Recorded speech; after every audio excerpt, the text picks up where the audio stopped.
একজন নয়, দুজন নয়, একে একে 10 জন প্যাভিলিয়নের পথ ধরল রিটায়ার্ড আউট হয়ে। এখানেই শেষ নয়, ম্যাচে 15 জন ক্রিকেটার ফিরলেন ডাক মেরে। কোনো পাড়ার ক্রিকেট নয়, এমন অদ্ভুত ঘটনা ঘটেছে আন্তর্জাতিক ক্রিকেট ম্যাচে। নারী টি-20 বিশ্বকাপের এশিয়ান অঞ্চলের বাছাই পর্বে আরব আমিরাতের মুখোমুখি হয়েছিল কাতার। ম্যাচটা জিতলেই আরব আমিরাত চলে যাবে বি গ্রুপের শীর্ষে। এমন ম্যাচে কাতারের বিপক্ষে 16 ওভারে বিনা উইকেটে 192 রান আমিরাতের বোর্ডে।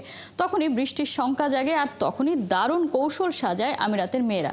বৃষ্টিতে ভেস্তে যেতে পারে ম্যাচ, এই ভেবে রিটায়ার্ড আউট হতে শুরু করে আমিরাতের ব্যাটাররা। এতে নিমিষে 192 রানে শূন্য উইকেটে থাকা দলটা হারায় 10 উইকেট। এই ম্যাচের আগে নারী পুরুষ মিলিয়ে আন্তর্জাতিক ক্রিকেটে এক ইনিংসে কোনো দল দুজনের বেশি ব্যাটার রিটায়ার্ড আউট হয়নি।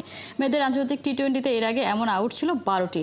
বাজিতে ব্যস্ত আমিরাতের কাছে হুড়মুড়িয়ে ভেঙে পড়ে কাতার। মাত্র 29 রানে অল আউট হয় দলটা।